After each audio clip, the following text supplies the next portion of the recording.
అంటే నేను తప్పకుండా కప్పడమే కాదు ఏదో ఒకసారి ఆ స్కూల్ని కూడా నేను సందర్శిస్తానని మా ఎడ్యుకేషన్ సెక్రటరీ గారికి నేను చెప్పిన. ఇవన్నీ మీ సక్సెస్ స్టోరీస్. అక్కడో ఇక్కడో చిన్నయో పెద్దయో చెదురుమదురు సంఘటనలు జరుగుతాయి. 95% మనం ఎఫెక్టివ్గా పనిచేసినా 95% మంచి వాళ్ళు ఉన్నా 2% 3% అనుకోని తప్పిదాలు జరిగితే ఆ 2-3% మన శాఖకు మచ్చ తెచ్చిపెట్టే పరిస్థితి ఉంది.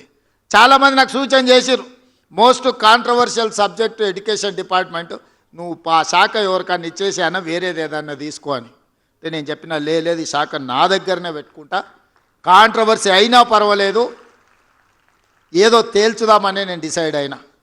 మా అక్నూరు మురళి గారు ఉన్నారు, సార్ అన్నీ బాగానే ఉన్నాయి కానీ ప్రభుత్వ పాఠశాల అంటే 1వ తరగతి నుంచి చదువు చెప్తారు, నర్సరీ ఎల్కేజీ యూకేజీ ప్రైవేట్లో చదువుకున్నాక 1వ తరగతికి మన దగ్గరికి ఎందుకు వస్తారని ఆ సమస్య నాకు అర్థమైంది.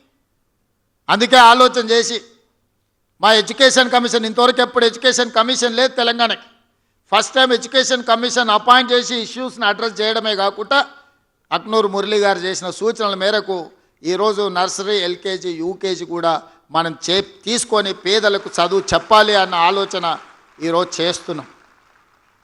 ఎందుకంటే ఈ 3 సంవత్సరాలు ప్రైవేట్ స్కూల్కి వెళ్ళిన పిల్లలు మళ్ళీ గవర్నమెంట్ స్కూల్కి రావాలి అని అంటే రాలేరు. పేదోళ్ళు కూలి పని చేయడానికి ఉపాధి హామీ పనులు చేయడానికి సిద్ధపడి సంపాదించింది పిల్లల చదువుల కోసం ఖర్చు పెడుతున్నారు. పిల్లల చదువు పట్ల తల్లిదండ్రులకు శ్రద్ధ పెరిగింది. అవసరమైతే 10 రూపాయలు ఖర్చు పెట్టుకుంటాం, ఓ పూట తినకపోయినా సరే మా పిల్లలకు మంచి చదువు చెప్పించాలని ఈరోజు తల్లిదండ్రులలో ఒక చైతన్యం వచ్చింది. నేను అడుగుతున్నా ఈరోజు మా ఉపాధ్యాయులను, ఆ చదువు మనం చెప్పలేమా, ప్రైవేట్ స్కూళ్ళకి ఎందుకు పోవాలి వాళ్ళు పేదవాళ్ళని నేను అడుగుతున్నా. మన దగ్గర శక్తి లేదా, మన దగ్గర చిత్తశుద్ధి లేదా?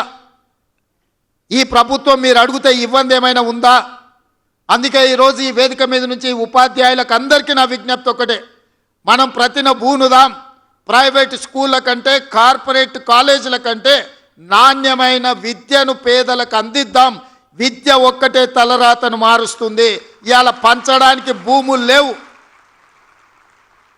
పేదవాడు బాగుపడాలి, పేదవాడు సమాజంలో రాణించాలి అని అంటే విద్య ఒక్కటే ప్రామాణికం. ఇవాళ సిలికాన్ వ్యాలీని మన వాళ్ళు శాసిస్తున్నారంటే ఇంజనీరింగ్ గ్రాడ్యుయేట్స్ మన దగ్గర చదువుకున్నందుకే సిలికాన్ వ్యాలీని మనం ఈరోజు శాసిస్తున్నాం. దానికి కారణం విద్య. అందుకే ప్రపంచ దేశాలలో జరుగుతున్న మార్పులు చేర్పులను అన్నిటిని దృష్టిలో పెట్టుకొని ఈరోజు మనకు మనమే ఇక్కడ చదువుకోవడం కాదు, ఇతర దేశాలలో ప్రతి సంవత్సరం 200 మంది టీచర్లను సింగపూరు సౌత్ కొరియా లాంటి దేశాలకు మిమ్మల్ని పంపించి అక్కడ విద్యను స్టడీ చేయడానికి మీ టీచర్లను విదేశాలకు పంపడానికి ఈరోజు మా ప్రభుత్వం నిర్ణయం తీసుకున్నది. మన కోసం మనం పోటీ పడడం కాదు, మన పక్కలుండే ఊరును చూసి పోటీ కాదు, ప్రపంచ దేశాలతోనే విద్యలో మనం పోటీ పడాలి. ఈరోజు సింగపూర్ లాంటి సౌత్ కొరియా లాంటి జపాన్ లాంటి దేశాలు అభివృద్ధి చెందడానికి కారణం ఏంది? ఇవాళ జర్మన్ అభివృద్ధి చెందడానికి కారణం ఏంది? ఈరోజు చైనా అభివృద్ధి చెందడానికి కారణం ఏంది?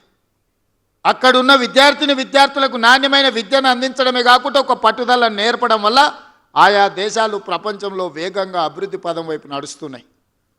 మరి వాటన్నిటిని కూడా మనం వినడమే కాదు, చూడాల్సిన అవసరం ఉంది.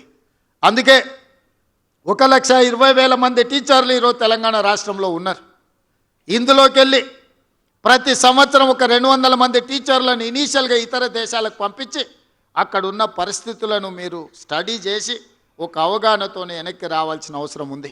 టీచర్లు అందరికీ కూడా ఈరోజు మర్రి చెన్నారెడ్డి దీంట్లో మనం ఓరియంటేషన్ క్లాసెస్ తీసుకుంటున్నాం టీచర్స్కి.